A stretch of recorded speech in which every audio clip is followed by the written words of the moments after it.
పెద్దనే చాలా కామ్ చిన్నప్పటి నుంచి కూడా. అంటే వెనకాల ఏం చేసినా ముందు దొరికేవాడు కాదు వాడు.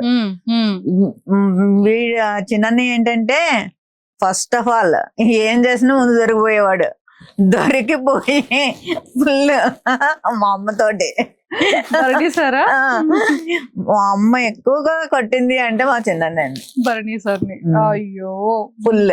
కానీ మదర్ అంటే చాలా పిచ్చి కదా భరణి సార్. అదే చెప్తున్నాను, చిన్నప్పుడు మా అమ్మ ఎంత కొట్టింది అంటే వాడిని చాలా కొట్టింది, చాలా కొట్టేది అనమాట. అంటే వినేవాడు కాదు మాట. మాకేంటంటే మేము గోడ మీద పిల్లిలో కొంచెం నేనుని మా పెద్దన్నయ్య దొరికే వాళ్ళం కాదు.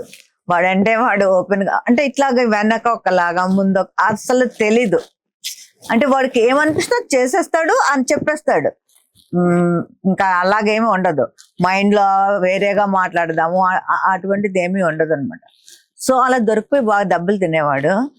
సో నా ఏజ్ అంటే నేను 16 అంటే నాకు 14-15 ఇయర్స్ అప్పుడు డాడీకి హార్ట్ అటాక్ వచ్చింది. సో అప్పటి నుంచి మా మదర్కి ఏంటంటే ఎలా అయినా పెళ్లి చేసి, అంటే ఆడపిల్లకు ముందు పెళ్లి అయిపోతే తనకు ఏం బాధ్యత ఉండదు, ఇప్పుడు ఎలా ఉంటది. అప్పుడు ఇంత టెక్నాలజీ లేదు కదా మనకి.